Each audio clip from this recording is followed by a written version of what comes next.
Fonte: depoimento enviado por Ana Cecília, guia turística credenciada em Ouro Preto, MG. Local e data do ocorrido: Igreja Barroca no alto da Rua Direita, 7 de julho de 2018, inverno, visita noturna teatralizada. Forma: relato gravado e transcrito. Eu sou a Ana Cecília. Trabalho como guia em Ouro Preto há anos. Estou acostumada com turista que quer foto em cemitério antigo, casarão com corrente no portão, essas coisas. Nada disso me mexia por dentro. Até a noite do 7 de julho, quando a gente fez uma visita teatralizada numa igreja barroca que eu prefiro não nomear. Quem é da cidade consegue adivinhar. Quem não é, melhor que continue sem saber. Era inverno. Vento fino descendo do Morro da Queimada, cheiro de barro molhado e de vela fria. A visita começava às 22 horas e ia até perto das 23 horas e 30 minutos. Eu estava com 20 pessoas. Casal de São Paulo, 2 amigos da Bahia, uma senhora de cajado que dizia sentir coisas, 3 estudantes da UFOP, um padre visitante, que eu só descobriria mais tarde que era padre, e o resto gente curiosa de tudo quanto é canto. A igreja estava fechada. A chave fica com a paróquia, mas naquela noite o sacristão atrasou. A fachada parecia respirar no escuro. Ouro fosco das talhas por dentro, imaginando e por fora aquela pele de pedra úmida. A gente parou na soleira. E então ouvi um coro. Baixo primeiro tipo um ronco de vento, depois subindo. Era latim. Eu reconheço umas palavras dos roteiros que treino. Mas aquilo vinha do coro alto, a tribuna lá em cima, onde só se chega por uma escadinha interna que estava literalmente trancada com cadeado desde a restauração de 2014. Gente, é encenação? Um turista perguntou. Não é nosso, não, respondi tentando rir, mas minha mão suou dentro da luva de lã. O som ganhava corpo. Não era voz comum. Era uma massa de vozes sem respiro, uma onda que não quebrava. Carrie Christie. Sem a pausa do peito puxando o ar. Impossível. Mesmo quem canta bem precisa respirar. Ali não. Era como se o som passasse por dentro da pedra e saísse inteiro. O sacristão chegou ofegante pedindo desculpa. Eu disse, teu coral ensaiando essa hora? Ele me olhou de um jeito estranho. Abriu a porta e falou baixo. Hoje é 7 de julho. Eles ensaiam. E fez o sinal da cruz. Eu ri e não ri. Entrei com o grupo. O ar tinha cheiro de estopa queimada. Sabe pano que encosta numa vela? Aquela fumaça doce e rançosa. No presbitério, o órgão dormia no alto imóvel encostado há décadas. Mas quando a gente deu 3 passos, ele tocou. Uma nota só funda que me bateu no estômago. Depois outra e outra.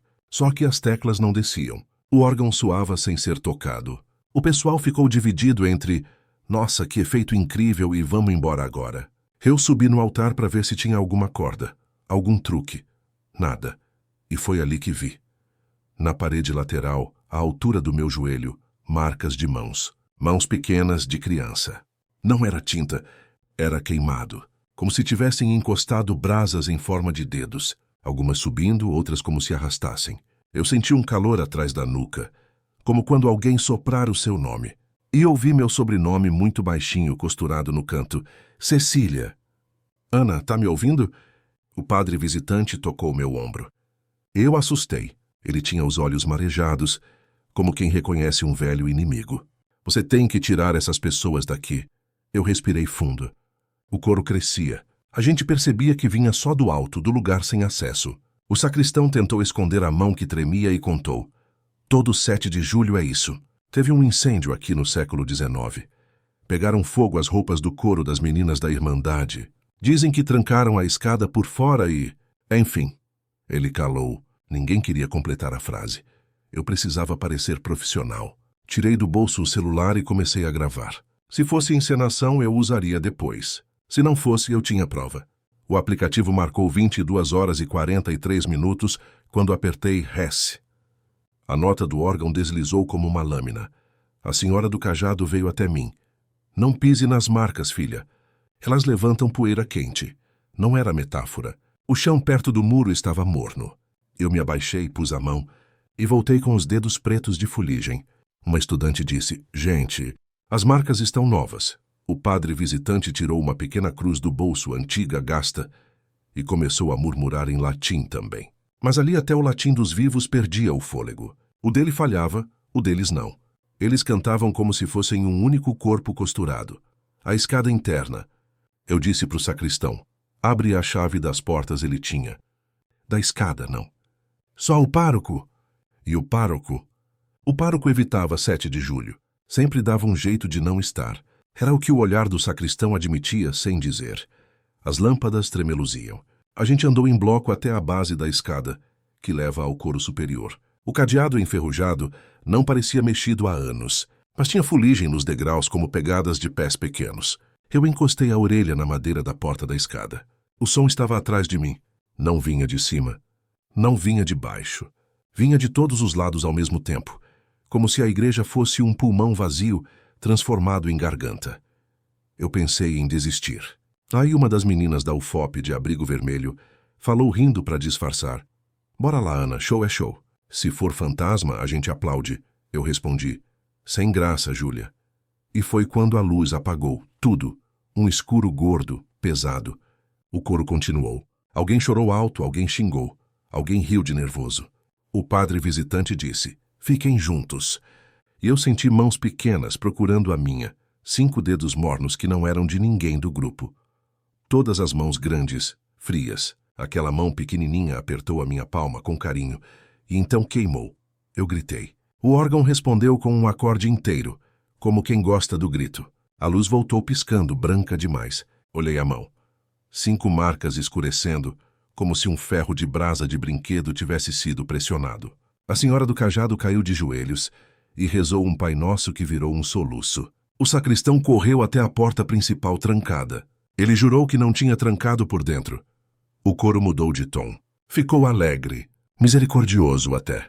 E então a gente viu, no coro alto entre as balaustradas, silhuetas pequenas com véus. Como naquelas fotos antigas das congregações de meninas.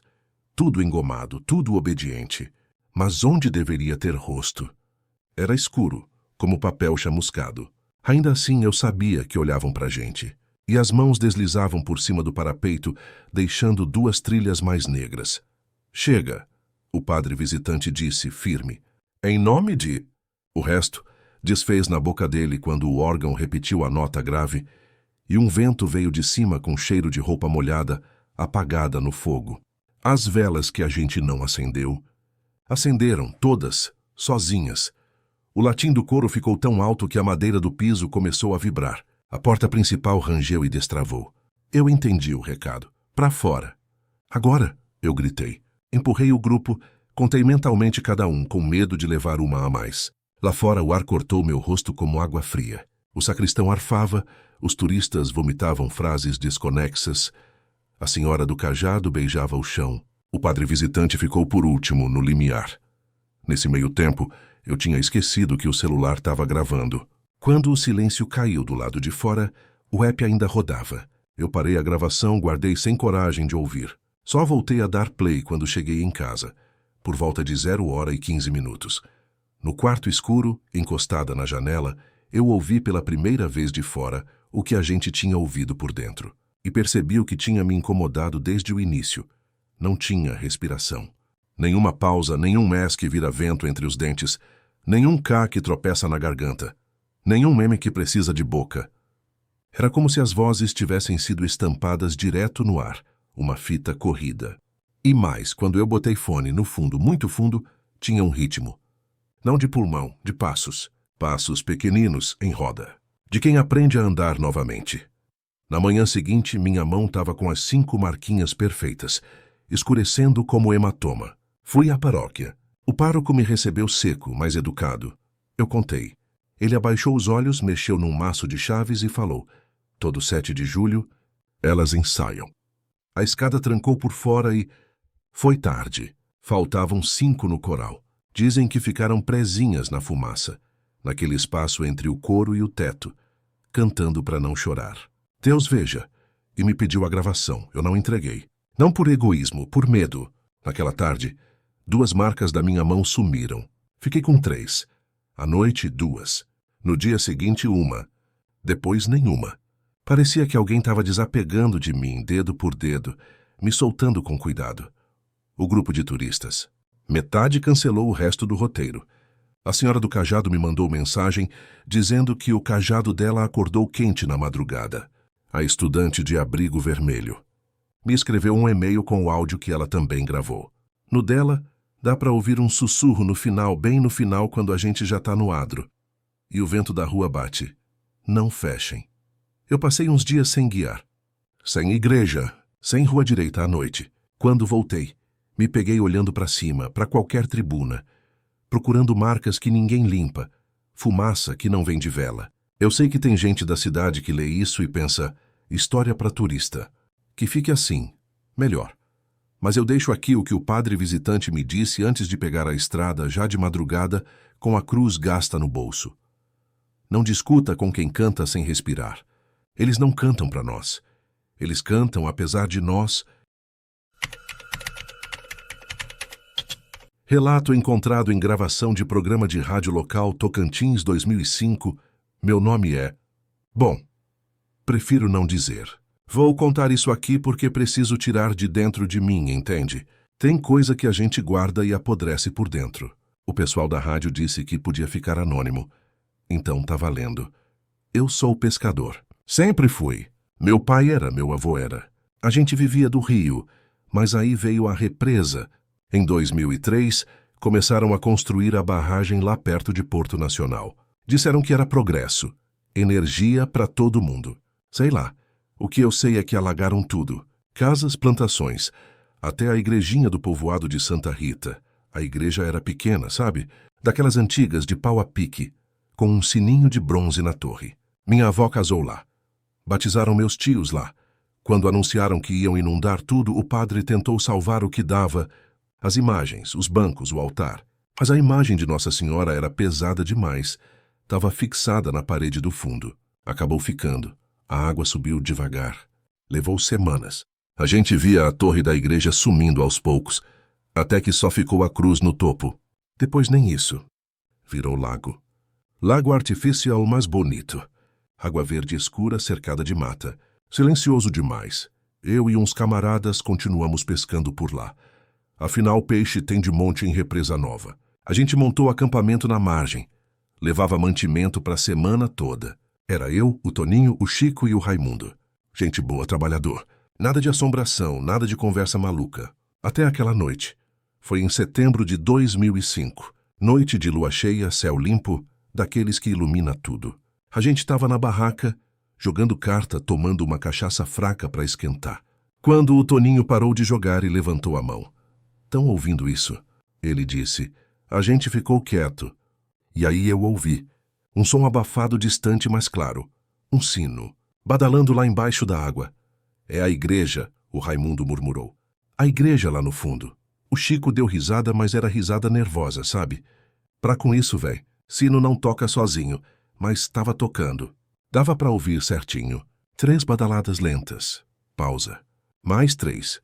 Como chamado pra missa. A gente saiu da barraca e foi até a margem. O lago estava quieto, espelho. E lá, bem no meio, onde devia ficar a igreja, tinha uma luz. Não era luz forte. Era tipo vela, sabe? Aquele bruxulear alaranjado tremendo embaixo da água. A gente ficou olhando feito idiota. O sino parou, mas a luz continuou lá, piscando devagar. Isso é reflexo, o Chico disse, mas a voz dele estava tremendo. Reflexo de quê, meu? O Toninho respondeu. Não tem lua refletindo ali. Aquilo tá vindo de baixo. A gente voltou para a barraca, mas ninguém dormiu. Ficamos conversando baixo, tentando explicar. Corrente de água, gás do fundo, sei lá.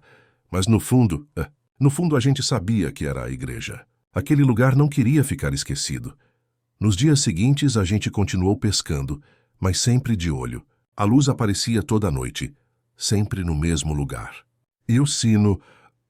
o sino tocava. Não todo dia, mas aparecia. Sempre 3 badaladas. Sempre devagar. O Raimundo disse que era hora de ir embora, que aquilo não estava certo.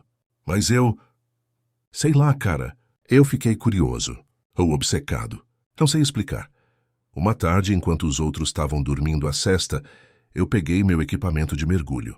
Era coisa velha, máscara e snorkel, nada profissional. Mas eu já tinha mergulhado em rio antes, sabia me virar. Entrei no barco e remei até o ponto onde a luz aparecia. A água estava fria. Gelada até. Coloquei a máscara, respirei fundo e mergulhei. A visibilidade era ruim, mas dava para ver. Desci uns 5 metros, depois 10. A pressão apertava meus ouvidos. Algas flutuavam ao redor e o silêncio embaixo d'água era pesado, como se algo tivesse me engolido, e então eu vi. A igreja estava lá, inteira. As paredes cobertas de limo, o telhado meio desabado, mas a estrutura firme. A porta estava aberta, balançando com a corrente. E lá dentro tinha luz. Não era luz de vela.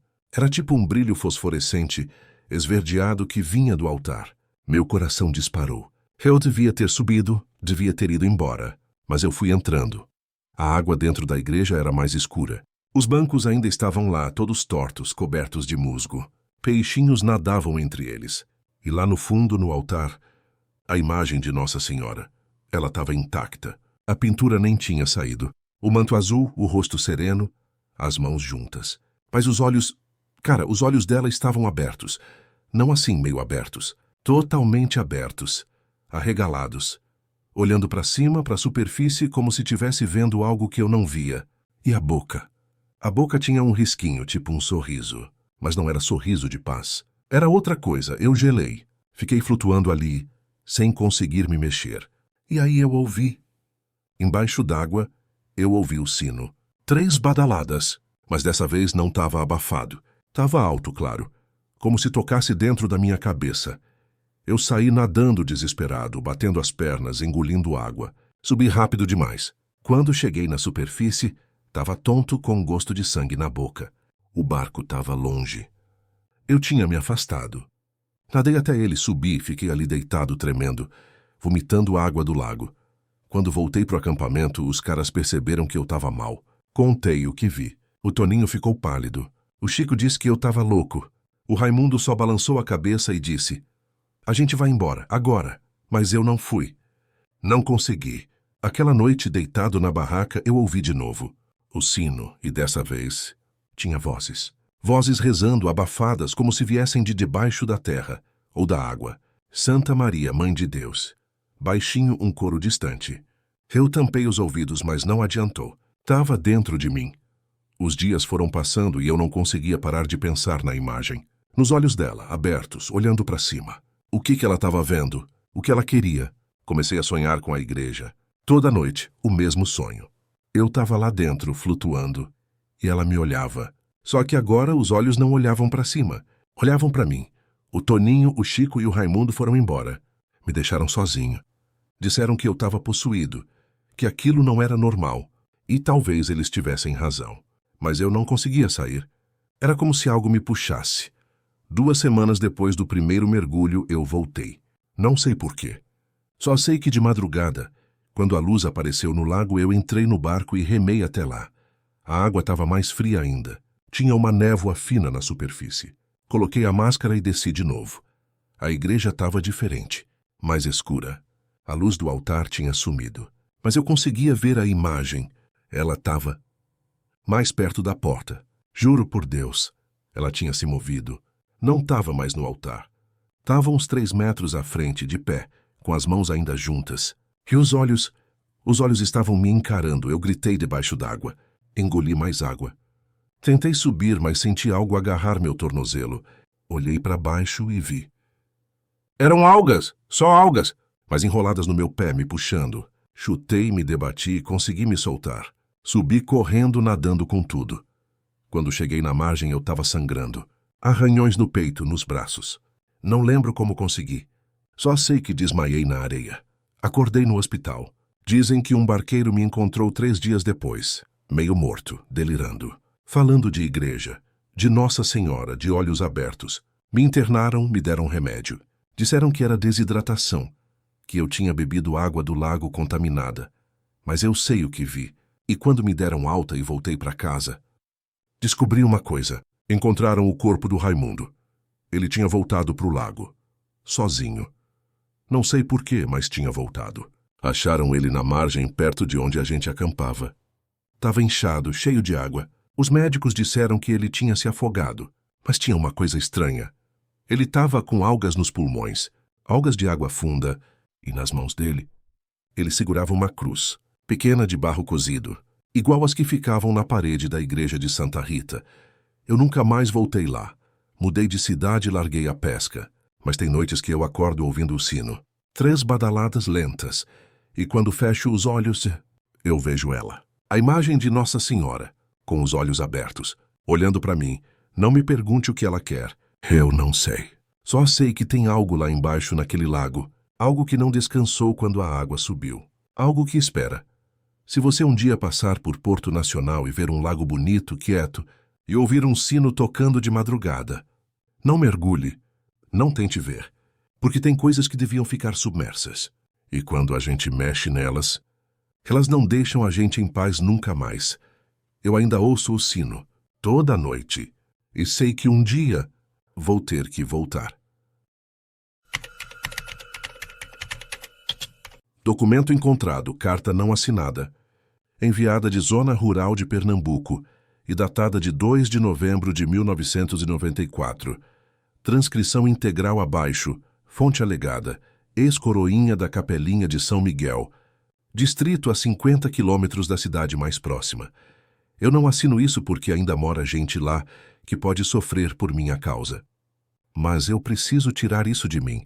Eu fui coroinha naquela capelinha pequena, a do morro de pedra onde o vento canta pelas frestas. Quem mandava em tudo era o padre Álvaro, e tinha uma coisa que todo mundo sabia, e ninguém falava alto. Ele fazia a gente se confessar olhando para um espelho muito antigo, com moldura preta, pesado, que ficava dentro do confessionário do lado direito. Olha para o seu pecado, ele dizia. Não para mim. A primeira vez que entrei lá eu tinha 12 anos. O cheiro era de madeira encharcada e vela fria. O espeío tinha manchas no vidro, como se a própria noite vivesse ali dentro. Eu apoiei as mãos na grade e o padre do outro lado falou bem baixo. Não desvie os olhos. Eu obedeci. Fiquei olhando para mim mesmo, respirando rápido. E juro por Deus, o meu rosto, no reflexo, mexeu a boca antes que eu falasse. Eu estava calado, mas a imagem sussurrou: roubei. Eu não tinha roubado nada. Eu só tinha pensado em pegar um doce da venda do seu Romeu. Saí suando, o joelho fraco. O padre me deu 3 Pai Nossos e disse: o espelho revela o que você esconde até de você. Aquilo virou costume. Gente simples, gente teimosa, gente de reza. Aos poucos começaram os boatos. A dona Ivone desmaiou. O Zé do caminhão quebrou o jejum de tanto tremor. Um rapaz voltou para casa e queimou as roupas. Todo mundo jurava que o espelho mostrava coisa que ninguém tinha coragem de dizer, nem em pensamento. E o que o padre fazia? Só escutava as confissões que o vidro arrancava, sem levantar a voz. Quando ele passava pela feira, o povo abaixava o olhar. Eu comecei a perceber outra coisa. O relógio da capela parava sempre no mesmo horário quando alguém entrava no confessionário. Não era mania minha. Eu anotava: 19 horas e 10 minutos, 20 horas e 45 minutos, 23 horas e 30 minutos. E quando a pessoa saía, o ponteiro voltava a andar como se nada tivesse acontecido. Eu contei isso para o sacristão, o velho Elias. Ele puxou o rosário, olhou para o chão e disse: toda verdade tem um preço, menino. No dia de finados daquele ano, a igreja encheu além da conta. Gente que nem ia mais à missa apareceu, com vela na mão e cara de susto. Na homilia, o padre falou de ajustar contas, de não carregar o peso para o outro lado. Eu estava do lado do altar segurando o turíbulo. O vento batia e as portas rangiam. Foi quando notei algo que me gelou. O espelho não estava no confessionário. Ele tinha sido trazido para o altar, encostado discretinho atrás do ambão, coberto por um pano de linho. Aquilo não era comum. O padre não explicou. Só pediu silêncio. E silêncio foi o que veio. Um silêncio que pesava. Depois da comunhão, as luzes tremeluziram e o órgão, aquele órgão velho que o Elias mal fazia funcionar, soltou um sopro, como se inspirasse por si. As pessoas, uma por uma, começaram a virar a cabeça para o altar. Eu senti um cheiro de pano úmido e ferro. O padre caminhou devagar, segurou o pano e puxou, revelando o vidro negro. Hoje cada um vai olhar apenas por um segundo, disse. O suficiente. Eu juro. O espelho começou a refletir gente que não estava nos bancos. Eu reconheci a filha da dona Otília, que tinha morrido de febre no inverno. Reconheci o compadre de meu tio, que caiu do engenho anos atrás. Eles estavam ali no reflexo, ocupando espaços vazios como se fossem sombra das pessoas que sentavam hoje. Vi a Dona Otília tremer. Ela apertou o peito. A vela caiu no chão e a chama fez um risco laranja no ladrilho. O padre ergueu a mão. Ninguém se levante. E então, do nada, o espelho pareceu virar por dentro, sem que alguém tocasse. A superfície virou costas para a gente. Só que as costas daquele espelho não eram madeira. Era vidro também. Um vidro sem luz como água parada de cacimba profunda. A igreja inteira prendeu o fôlego. A vela da Dona Otília apagou sozinha. Mais tarde eu soube que entre o povo tinha gente chorando sem lágrima. Outros riam baixinho, um riso ruim. Eu estava duro, com os dedos marcando o metal do turíbulo. O padre me fitou, como se me escolhesse. Você, disse. Venha, eu fui. O chão parecia longe. Subi 2 degraus. Fiquei diante do espelho de costas. Ele estava virado para o altar. Eu só via a parede atrás, a imagem do crucifixo, as flores. O padre se aproximou do meu ouvido. Diga seu nome, eu disse, a voz falhando. Agora escute, o que aconteceu depois eu queria esquecer, mas não dá. Do vidro sem brilho, do lado de trás, saiu meu próprio sussurro. Eu ouvi eu mesmo cochichando pecados que nunca contei, coisas que só pensei rápido e joguei fora da cabeça, coisas antes de nascer pelo que minha mãe me falou, coisas de raiva que desejei em silêncio. E então, no meio desse enxame de sussurros, o espelho me devolveu uma imagem. Eu ali dentro, ajoelhado, confessando. Só que o vidro estava virado de costas para mim. Eu vi meu corpo de perfil, as mãos unidas, o padre inclinando a cabeça por trás do pano. A cena era impossível. Eu estava diante das costas do espelho. Mas meu reflexo me encarou direto e disse sem mover os lábios. Não corre. Eu caí. Não lembro do tombo, só do som do meu queixo batendo e de alguém gritando água benta. A igreja virou um redemoinho. Bancos arrastando, passos, o sopro do órgão ficando grosso, igual a ressonância de uma garganta. Vi o Elias tentando cobrir o espelho de novo, mas o pano escorregava como se o vidro estivesse molhado por dentro. O padre continuou firme, sem pestanejar. Fiquem nos seus lugares, ele disse. Eles só ensaiam. Hoje, como todo ano. O povo recuou. Aquelas figuras no reflexo começaram a se alinhar no coro superior, onde ninguém tinha acesso, cantando em latim um canto que parecia não ter fôlego, um fiar contínuo que não precisava de ar. Eu já tinha ouvido coral, mas aquilo não obedecia a pulmão nenhum. Era uma linha só, sem respiro entre as notas, subindo e descendo como o vento nas canas. O padre fechou os olhos e fez o sinal da cruz como quem aceita uma barganha antiga. Quando acordei já era de madrugada. A igreja estava vazia, só eu e o padre e o espelho, coberto de novo. Ele me deu um copo d'água e disse, leve isso com você. Me entregou um pedacinho de vidro envolto num papel de pão. Se um dia esquecer, isso vai te lembrar. Perguntei do quê. Ele só respondeu, que a verdade puxa a gente pelo avesso. No outro dia, o bispado apareceu com 2 homens de terno. Disseram que ia ter recolhimento patrimonial. Carregaram o espelho dentro de um caixote e fizeram tudo rápido. Eu vi quando colocaram dentro do carro. O padre ficou no adro, de braços cruzados, olhando a estrada. À tarde sumiu. Disseram que foi transferido. Ninguém recebeu carta, ninguém recebeu notícia. O velho Elias jurou que de noite a capela respirou diferente. Os anos passaram. Eu saí do distrito.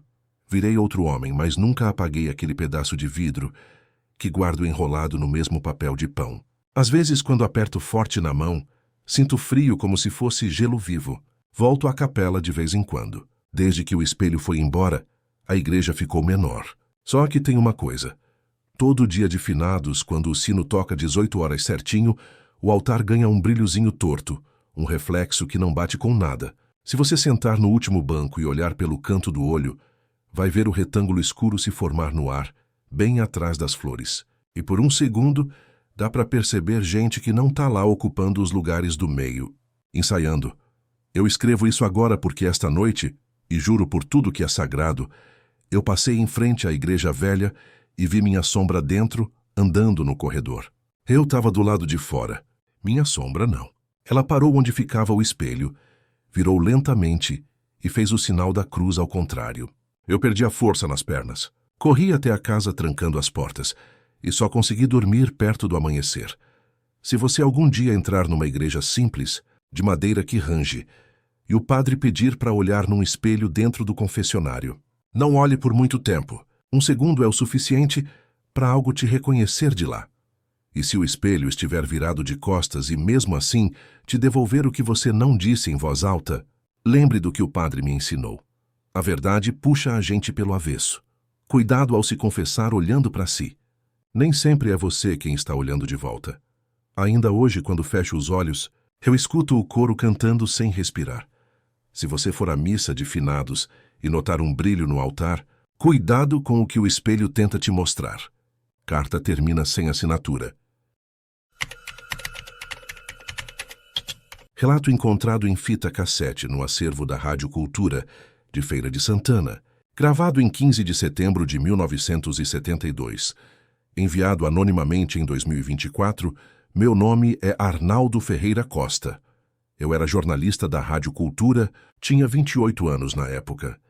Isso que vou contar aconteceu em setembro de 1972, no sertão da Bahia, num vilarejo chamado São Sebastião das Cruzes. Fica a mais de 150 quilômetros de qualquer cidade grande, perdido no meio do nada. Eu estava lá para fazer uma matéria sobre as festas religiosas do interior, sabe? Coisa simples, rotineira. Cheguei numa quinta-feira de tarde. O sol queimava tanto que parecia que ia derreter o asfalto. O vilarejo era pequenininho, umas 40 casas no máximo, todas branquinhas com portas azuis. Tinha uma igreja velha no centro, dedicada a São Sebastião, e uma praça com 3 árvores secas. As pessoas eram esquisitas desde o começo, educadas, mas distantes. Ninguém olhava direto nos meus olhos quando falava comigo. Ficavam com o olhar meio de lado, como se tivessem medo de encarar. Achei estranho, mas relevei. Sertanejo é quieto mesmo, pensei. Me hospedei na casa de Dona Terezinha, a única que alugava quarto para os visitantes. Era uma senhora de uns 60 anos, magrinha, com as mãos cheias de calos. Ela me ofereceu café e bolo de milho, e eu aproveitei para perguntar sobre as festas. Tem a procissão amanhã à noite, ela disse baixinho, mexendo na xícara sem beber. A procissão dos que vêm demais. Como é? A perguntei. Ela ficou em silêncio por uns segundos. Depois levantou e foi para a cozinha sem responder.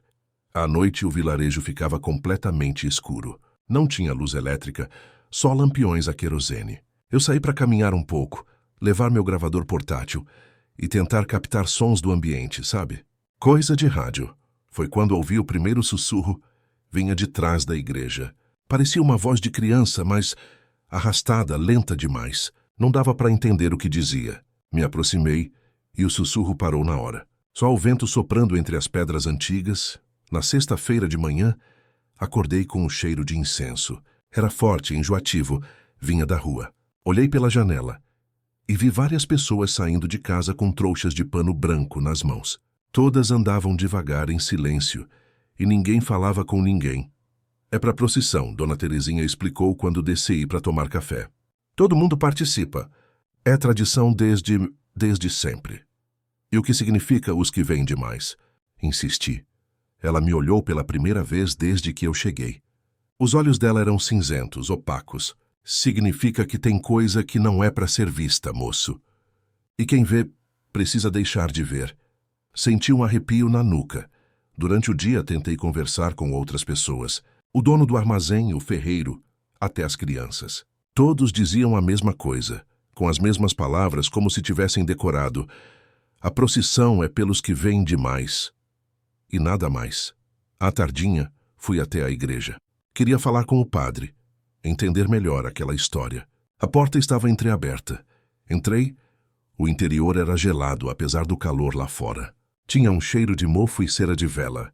O altar era simples, com uma cruz de madeira escura e uma imagem de São Sebastião coberta por um pano roxo.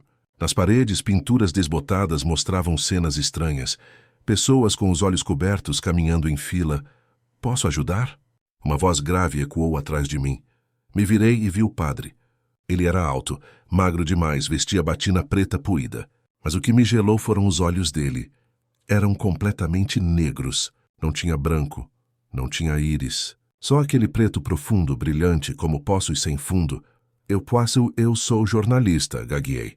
Vim fazer uma matéria sobre a procissão. Ele sorriu. Um sorriso fino, sem alegria. Então o senhor vai participar. Eu prefiro só observar, fotografar, se puder. Aqui não se observa, ele disse, se aproximando. Aqui se participa. Ou se vai embora antes do anoitecer. Senti medo de verdade naquela hora, um medo gelado que sobe pela espinha. Tá bom. Vou embora, então. Saí da igreja quase correndo, mas não consegui ir embora. Meu carro não ligava. Tentei várias vezes, nada. A bateria estava boa. Tinha gasolina, mas o motor não pegava de jeito nenhum. Como se algo impedisse, e já estava escurecendo. Às 20h30, os sinos da igreja começaram a tocar. Eram badaladas lentas, pesadas, que pareciam vibrar dentro do peito. Olhei pela janela do quarto e vi... Eles estavam saindo de casa. Todos os moradores do vilarejo, mais de 100 pessoas caminhando devagar em direção à igreja. E todos, sem exceção, estavam com os olhos cobertos por panos brancos amarrados na cabeça. Andavam em silêncio absoluto, sem tropeçar, como se enxergassem perfeitamente. Desci correndo. Dona Terezinha estava na sala, também com o pano branco nos olhos. Dona Terezinha, o que está acontecendo? Ela virou a cabeça na minha direção com uma precisão assustadora. Chegou sua hora, moço. Vista o pano. É melhor assim, para os que veem demais. Eu não vou vestir porra nenhuma. Gritei, mas a porta da frente se abriu sozinha. E eu senti algo me puxando. Não era físico, era como se minha própria vontade não fosse mais minha. Meus pés começaram a andar sozinhos. Me levando para a rua, peguei meu gravador, liguei ele no bolso. Precisava registrar aquilo. Precisava que alguém soubesse. Na rua, a procissão já estava formada. Filas e filas de pessoas com os olhos cobertos. Todas em silêncio. Todas caminhando na mesma direção.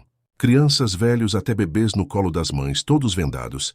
E na frente, o padre de olhos negros. Ele não usava pano. Caminhava ereto, de braços abertos, e aqueles olhos me olhavam fixamente, mesmo de longe. Senti que ele sabia que eu estava ali. Sabia que eu via... A procissão começou a subir a colina fora do vilarejo. Era uma subida íngreme de terra batida, que levava a uma cruz de pedra no topo. Eu segui, sem conseguir parar. Meu corpo não obedecia. Tentei gravar. Sussurrei no gravador. Eles estão todos vendados, subindo. O padre, os olhos, Deus do céu, os olhos deles são negros, completamente negros. E então eu ouvi vozes, centenas de vozes sussurrando ao mesmo tempo, vindo de lugar nenhum. Diziam coisas que eu não conseguia entender numa língua estranha, gutural. E quanto mais a gente subia, mais altas ficavam.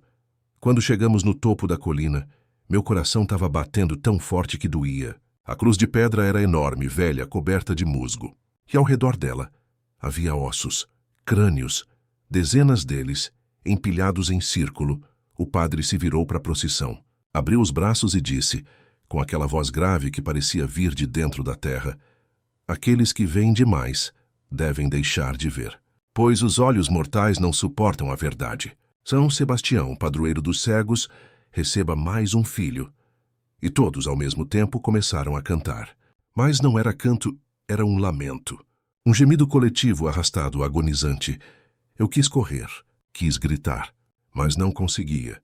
Meu corpo estava paralisado. E então, o padre olhou para mim, ele apontou e disse: este aqui vê demais. Este aqui não quis cobrir os olhos. Este aqui verá o que não deve ser visto. Todos viraram para mim ao mesmo tempo. Mais de 100 pessoas vendadas, todas com as cabeças apontadas exatamente na minha direção. E então começaram a tirar os panos. Eu não consigo descrever direito o que eu vi. Os olhos deles não eram olhos, eram buracos. Buracos fundos, escuros, mas havia algo dentro. Algo que se mexia, algo vivo. E todos começaram a andar em direção a mim. Gritei, finalmente consegui me mexer e corri.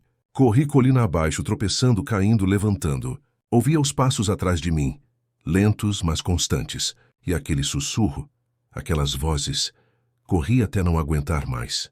Caí no meio da estrada de terra, longe do vilarejo. E desmaiei. Quando acordei, era dia. Estava deitado na estrada, a uns 5 quilômetros do vilarejo. Um caminhoneiro me encontrou e me levou até Feira de Santana. Ele disse que eu estava com um pano branco amarrado nos olhos quando me achou, um pano manchado de sangue seco. Fui ao médico. Meus olhos estavam normais, sem ferimentos, mas o sangue no pano era meu. Exame confirmou. Voltei ao vilarejo 3 dias depois, com a polícia. Precisava entender. Precisava de respostas. São Sebastião das Cruzes estava vazio. Completamente vazio. As casas abertas, comida ainda nas mesas, roupas nos varais. Mas não tinha ninguém. Nem um cachorro, nem uma galinha. Nada. A igreja estava trancada, arrombamos. Lá dentro, no altar, havia 112 panos brancos empilhados, todos manchados de sangue. Meu gravador tinha sumido. Nunca acharam. Não tinha prova de nada. Isso foi em 1972. Eu tenho 80 anos agora. Moro sozinho em Salvador. Não consegui mais trabalhar direito depois daquilo. As pessoas acham que sou louco, mas eu sei o que vi. E toda noite, toda maldita noite, eu ouço aquele canto, aquele lamento, como se viesse de muito longe, mas ao mesmo tempo tão perto, e às vezes eu acordo com um pano branco na minha cama.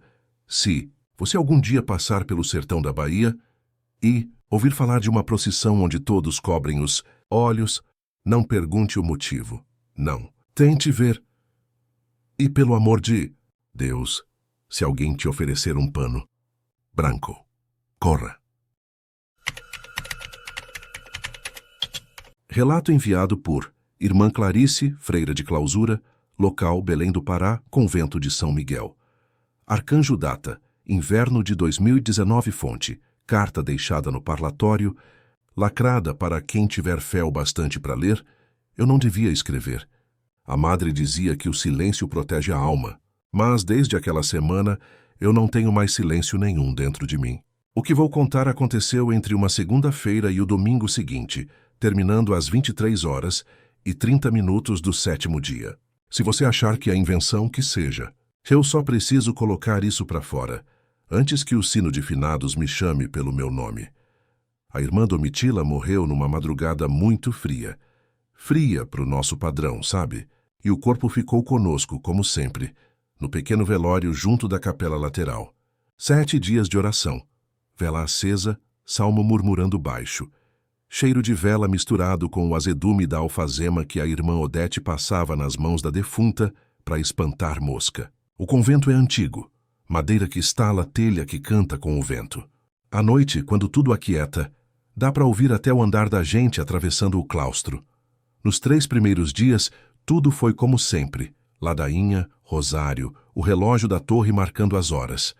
E aquele ar de umidade que sobe do piso, como se a terra respirasse. A partir do 4º dia, começaram as coisas pequenas. Um fio de cabelo preso na cruz do rosário da falecida, que eu jurava ter escondido sob o véu. Um sussurro perto do confessionário, baixinho, dizendo, volta.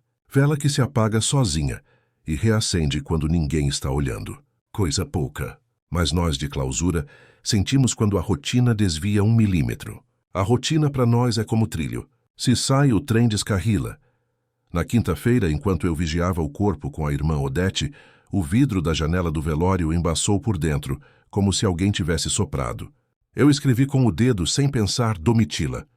E por trás do meu A, apareceu um risco como quem corrige a letra. A irmã Odete viu, fingiu que não viu. Eu também. Na sexta, a Madre Superiora nos chamou no refeitório.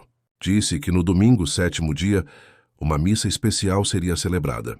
Haverá um sacerdote visitante, ela falou seca, como quem dá ordem para limpar o pátio. Um padre da diocese, mas ela não deu nome.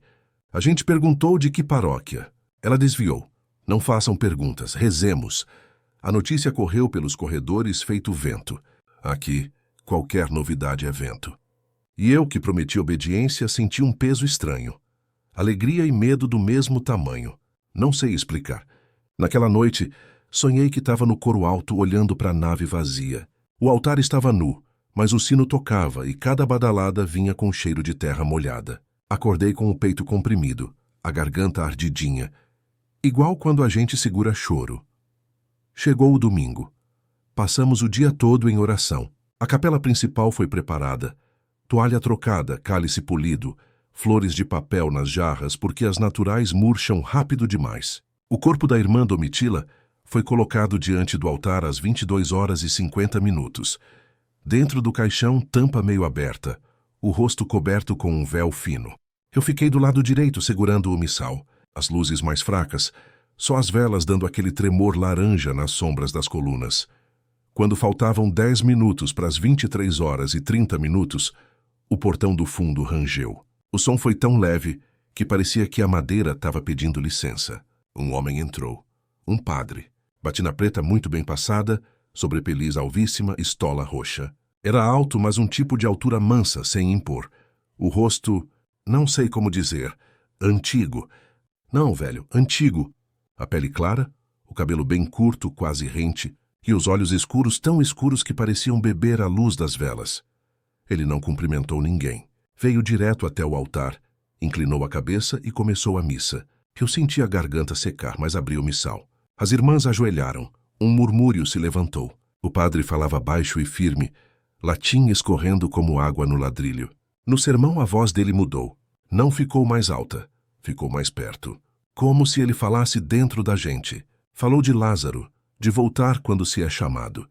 De corpos que esperam ordens, de portas que nunca se fecham realmente. Cada palavra vinha com frio, e o frio vinha do chão. Eu olhei instintivamente para o caixão. O véu da irmã Domitila tremulou para dentro, como se alguém sugasse o ar dali. Eu quis olhar para as outras irmãs. Procurei a madre com o canto do olho. Todas estavam de cabeça baixa, mãos juntas, olhos fechados. Só eu estava com os olhos abertos. Senti vergonha e senti raiva do meu próprio medo. Fé é obediência, pensei. Obedece e reza. Então eu baixei os olhos, foi quando percebi os passos sem luz. Sabe quando a gente vê o movimento sem ver a forma, só a sombra mudando de lugar? Pelo chão entre nossos hábitos, passou um escuro riscando o ladrilho. Não tinha sapato, não tinha som, só aquela sensação de peso mudando o ar. O padre fez o sinal da cruz. Eu fiz também. A vela à direita do altar estalou cuspindo cera. O cheiro que veio não foi de vela. Foi de terra. Terra de cova. Terra fria. Na hora da comunhão, ele não distribuiu o pão. Ficou parado, olhando o altar. Eu esperei que ele se movesse. Ele não se moveu. Ficou só com a mão erguida, como se abençoasse o vazio. E foi nesse segundo que eu entendi, ou achei que entendi, que a missa não era para nós, não era para a irmã Domitila. Era para alguém que tinha voltado para rezar de volta. Aquilo que faltou. Um acerto, uma conta antiga. O relógio bateu 23h30. O sino da torre fez uma única badalada, longa, doída. O padre se virou, olhou para nós e sorriu de um jeito que não era alegria. Era reconhecimento. Como quem vê uma casa que já foi sua. Eu vi a boca dele formar algo como obrigado. E então ele se voltou para o caixão. Tocou com 2 dedos a madeira. A tampa fechou sozinha, devagar, sem barulho. O véu foi puxado para dentro por uma brisa que não existia. Eu juro. Juro por minha profissão, acabou. O padre se inclinou outra vez para o altar, deu meia volta e saiu pelo mesmo portão. Ninguém se levantou. Ninguém falou. A gente ficou ajoelhada, imóvel, como se a coluna tivesse virado parte da gente. A madre suspirou primeiro. Depois mandou, em silêncio, ao dormitório. E nós fomos. Eu não dormi. Às 2h10, desci sozinha até a sacristia. O pátio estava cheio de neblina baixa, coisa rara aqui. Passei a mão nas paredes frias. Na porta do arquivo, aquela dócil moedinha de ferro que uso de marca-página pulou do meu bolso e caiu, de lado, entre 2 tábuas. Quando abaixei para pegar, vi uma etiqueta antiga, colada numa caixa que normalmente fica escondida. Padre Agostinho, falecido em 1969, sepultado no ossuário do claustro. Meu coração atirou contra a costela. Agostinho. Esse nome a gente só ouve sussurrado aqui. Foi o primeiro capelão do convento. Dizem que morreu celebrando, que não terminou uma missa. Coisa que ninguém gosta de repetir. De manhã, a madre reuniu todas na sala do conselho. A mesa cheirava a andiroba, porque a irmã Odete limpa tudo com óleo. Quero os registros de ontem, ela disse. Quero ver quem entrou, quem saiu. O convento tem câmeras, coisa de reforma, 2 na nave, uma no corredor do portão. O técnico da diocese mora perto. Veio antes do meio-dia. A gente se apertou na salinha do monitor, respirando por cima uma da outra. As imagens rodaram. Eu quase vomitei. A capela aparecia vazia. O altar limpíssimo. As velas apagadas. A gente ajoelhada, cabeças baixas, mãos postas. O caixão da irmã Domitila não estava no quadro. Não estava em nenhum quadro. No corredor do portão nada passou. Nenhum homem de batina, nenhuma sombra atravessou. O microfone pegou o som do sermão. Latim muito claro, o salmo, a oração dos fiéis. Nas imagens, nossa boca mexia sozinha, num coro de olhos fechados para um altar nu. Uma missa inteira sem sacerdote e sem defunta. O técnico jurou que não era montagem. A madre não falou. Fechou a cara de um jeito que só viu uma vez. Quando uma noviça quis fugir, pediu silêncio. Mandou que apagassem as luzes da sala. Só a tela azul acesa, refletida no rosto de todo mundo. E aí o técnico, num impulso bobo de gente curiosa, puxou o zoom do momento final. O relógio digital da câmera marcou 23h30. Na borda inferior da imagem, por apenas um quadro, um borrão vertical atravessou, igual um risco mais escuro no próprio escuro. E naquele risco, uma estola roxa. O suficiente para eu cair de joelhos. O suficiente para a madre desligar tudo e mandar a gente pro coro, rezar sem parar. Naquela tarde, fui no claustro sozinha. Procurei, como uma doida, o ossuário que eu nunca tinha visitado. É um cubículo baixo com cheiro de ferro e terra. A porta range. Lá dentro, pilhas de caixas de madeira com etiquetas escurecidas. Toquei cada uma. Padre Agostinho, 1969. Minha mão tremeu. Não abri. Rezei. Eu disse, se o senhor não terminou, nós terminamos. E então, pela primeira vez desde a missa, senti calor. Um calor brando de vela que pega. Saí dali com as mãos suadas. O corredor cheirava a chuva que nem tinha caído. Na noite seguinte, voltamos para a capela sem corpo algum. A madre disse, vamos rezar pelos que faltam e pelos que esperam. Não explicou. Não precisava. Às 20 horas tocamos um salmo baixinho. E numa hora que não marquei, mas que sei de cor, o relógio bateu 23h30 sozinho. Fora de hora. Um pêndulo fantasma. A vela à direita do altar estalou. E eu entendi que tem missa que acontece, mesmo quando a gente não quer. Mesmo quando a câmera não vê. Tem dias em que eu acordo ouvindo batida de sino dentro da cabeça. 3 batidas, 4. Às vezes, quando vou varrer o coro, encontro pegadas de terra no ladrilho, só 2 na direção do altar. A irmã Odete diz que é coisa da minha cabeça. A madre não diz nada. Mas toda vez que alguém adoece de súbito, toda vez que o vento insiste nas frestas, a gente deixa a capela preparada.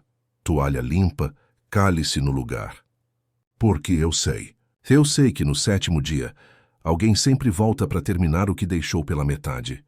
Se você algum dia entrar numa igreja à noite e no meio do silêncio, sentir cheiro de terra molhada subindo do piso, se as velas derem um estalo do nada, se o relógio tocar 23h30 fora de hora, cuidado com quem sobe ao altar. Nem todo padre que celebra tem passo na câmera. Nem todo caixão que você vela aparece na gravação.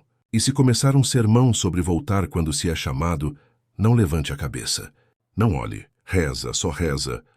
Eu ainda ouço o latim baixinho, quando encosto o ouvido no ladrilho do coro. E não é eco. É convite. Advertência. Se você vigiar um corpo por 7 dias, não chame quem não precisa vir. E se vier um sacerdote sem nome, agrade e feche os olhos. Quem termina a missa não é sempre quem começou, e nem sempre está do lado dos vivos. Se você sobreviveu a este relato e deseja ouvir outras histórias que habitam a penumbra da realidade, inscreva-se no canal e ative o sino do medo. Há muitas outras portas para serem abertas na escuridão.